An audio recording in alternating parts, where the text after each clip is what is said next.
English 2322, Audio Lecture, Beowulf, Endings. I mentioned in the previous lecture that I like to pay attention to both the beginning and ending of literary works because there's usually a high concentration of significance or meaning in those particular parts. I think it's interesting that the significance tends to work in different ways at the beginning of a work than it does at the end of a work. At the beginning of a work, as I discussed last time, you often see a high level of meaning because a scene is being set, a tone is being created, and ideas are being introduced that are going to be important for the work as a whole, sort of giving you some things to think about as you read the work that's in front of you. The ending of a work, on the other hand, is usually significant because it sort of ties things up. It answers certain questions, or at least gives you a way to think about what you've read, a place to put it, as it were. Authors often use the end of a work to sort of give a final word. So I guess let's look at the end of Beowulf and see if there is a final word, a way to help us understand what this work as a whole means, or how we should think about it. The last 250 lines or so of the poem deal with what is commonly called Beowulf's funeral. Not just the actual funeral, but also the words of Wiglaf and others about Beowulf and about what his death means for the people that he has been leading. Even now, we think of funerals as a time to sort of sum up a person's life. And the funeral in Beowulf is no exception. We're given a sort of overall assessment of Beowulf. And the last few lines of the poem, in fact, are the clearest and most concise assessment of Beowulf's career. Starting at line 3169, the poem reads, "Then 12 warriors rode around the tomb, chieftains' sons, champions in battle, all of them distraught, chanting in dirges, mourning his loss as a man and a king. They extolled his heroic nature and exploits, and gave thanks for his greatness, which was the proper thing. For a man should praise a prince whom he holds dear, and cherish his memory when that moment comes when he has to be convoyed from his bodily home. So the Geat people, his hearth companions, sorrowed for the lord who had been laid low. They said that of all the kings upon earth, he was the man most gracious and fair-minded, kindest to his people, and keenest to win fame."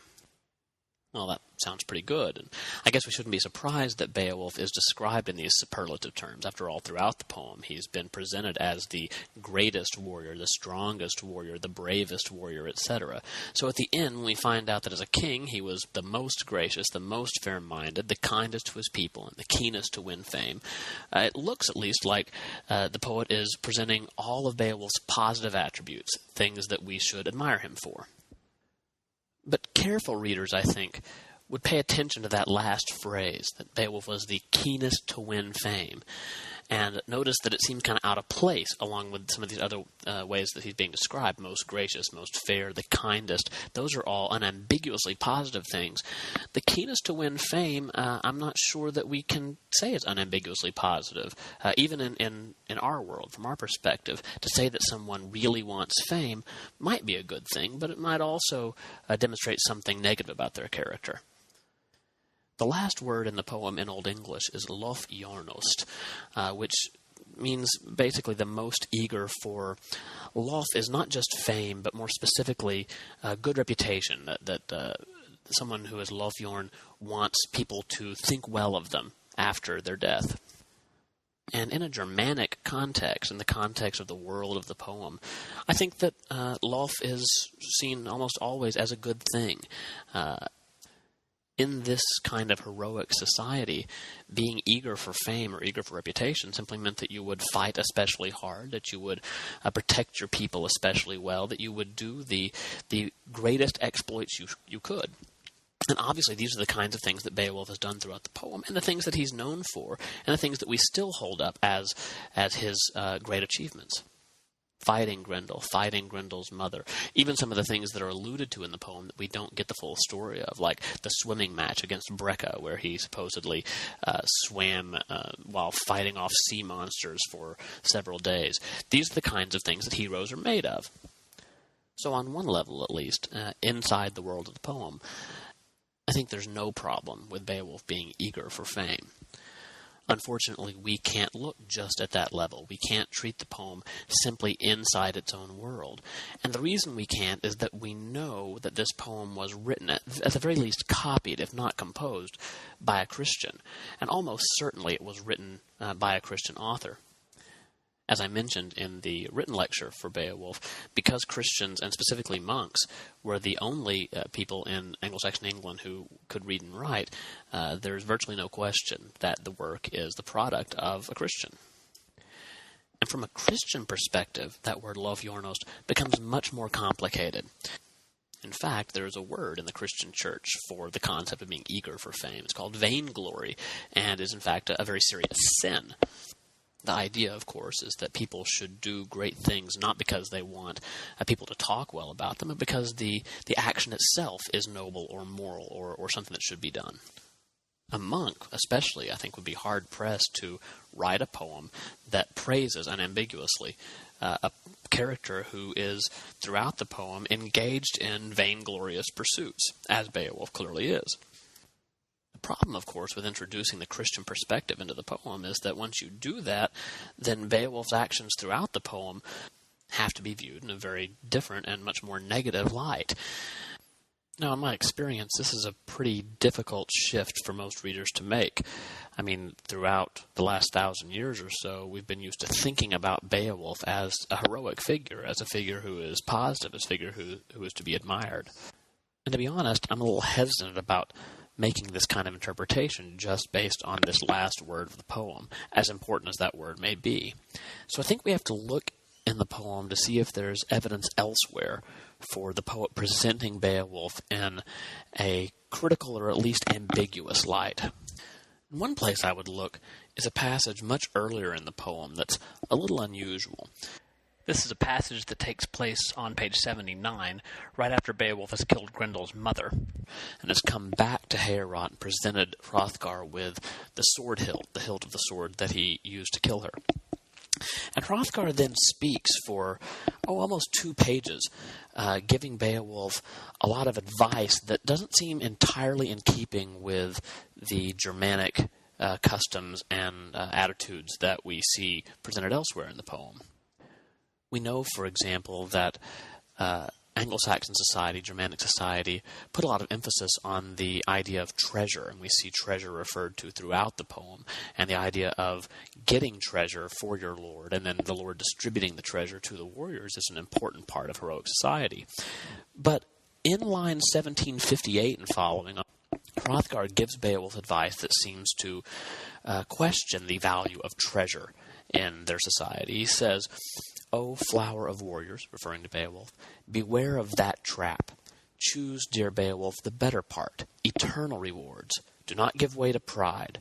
For a brief while your strength is in bloom, but it fades quickly, and soon there will follow illness or the sword to lay you low, or a sudden fire or surge of water, or jabbing blade or javelin from the air, or repellent age.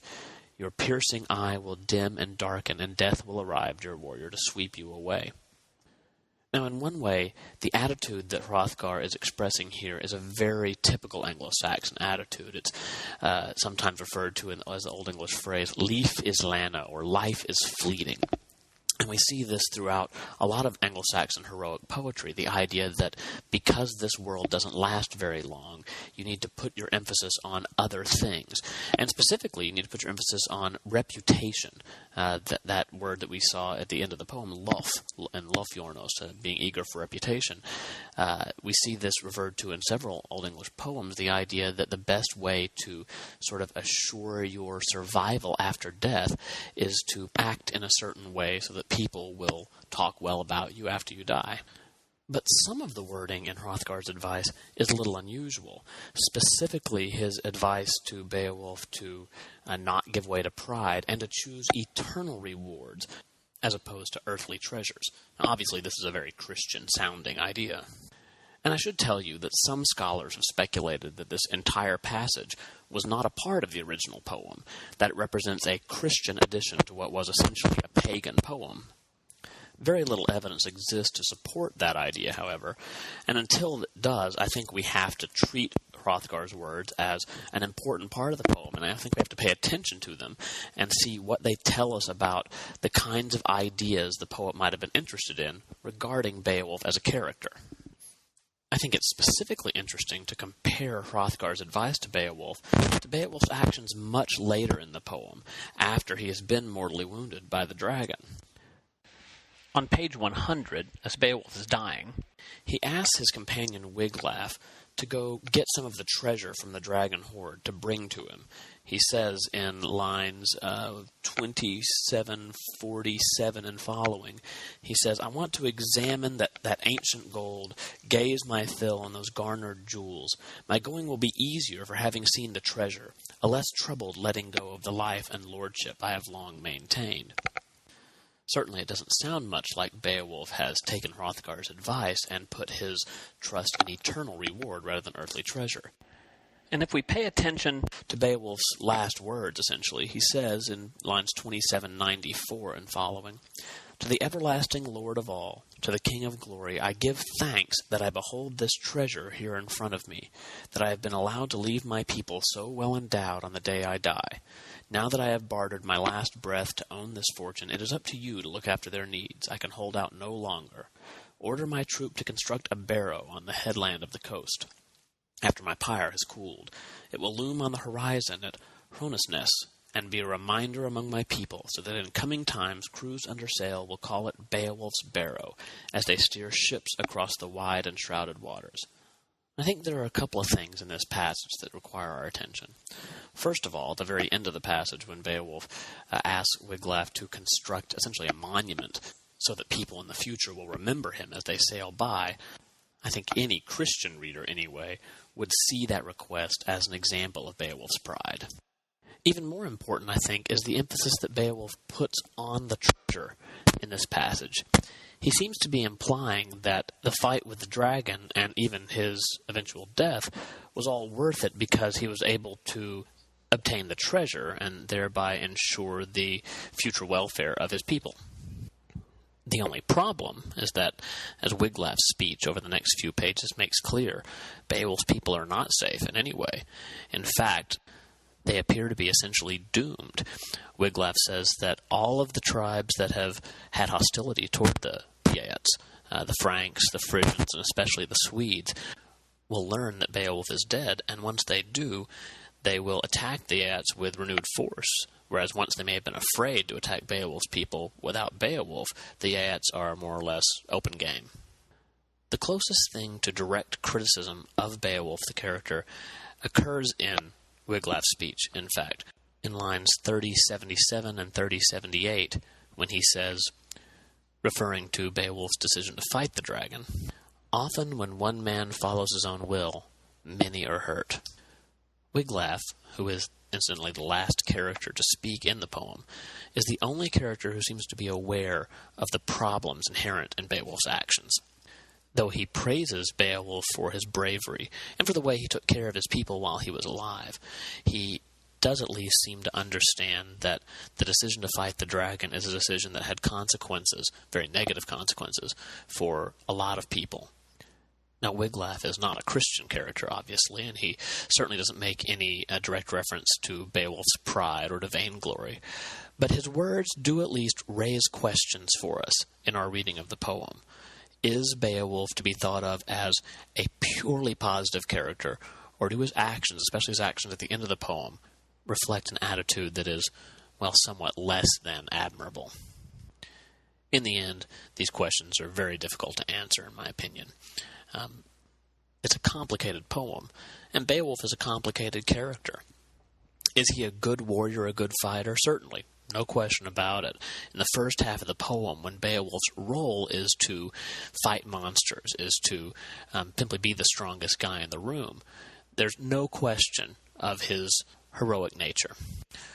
But Beowulf's role changes in the second half of the poem. Now he's no longer just a warrior. Now he's a king. And as a king, he has different responsibilities. He has to act in different ways. You'll recall that the beginning of the poem talks about a king named Shield Sheafson, and the poet says specifically about Shield, that was a good king. That was god kenning in Old English. So I suppose our question is Beowulf a good king? Certainly the lines at the very end of the poem seem to suggest that his people at least thought of him as a good king, that he was kind, that he was mild, that he was always looking out for his people, and that he was so eager to win fame that he acted in a heroic manner. But the poet knows something more than Beowulf's people knows. The poet knows about the future fate of the Aeads, and incidentally Wiglaf appears to have some inkling of it as well, that because of Beowulf's actions, because of his possibly pride in fighting the dragon, his people are now doomed. Without him to protect them, the Aead people cannot survive. Is the poet suggesting perhaps that Beowulf is a great warrior, but not so great a king, that maybe these two different roles are fit for different kinds of people? Maybe so. At any rate, it's questions like that one that brings people back to study this poem over and over and over again. I'm sure this poem feels very remote to you. It was written almost certainly over 1,000 years ago. It's written about a society that doesn't even exist anymore, and about monsters and dragons and things that don't seem to have any relationship to our world. But interest in this poem is as strong now as it's ever been. In 2000, a translation of the poem, incidentally the translation that you read in your textbook by the poet Seamus Heaney, was on the New York Times bestseller list for a while. Some of you may have seen the movie version of Beowulf that came out a few years ago with Angelina Jolie and Anthony Hopkins, people you've actually heard of. And perhaps most impressively, people still study this poem all the time.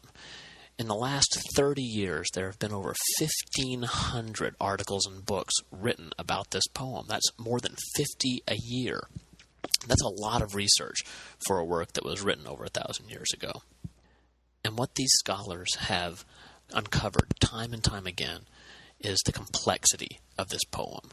It's not just a story about a guy who kills monsters. It's a very complicated poem with possibly a lot of complicated ideas.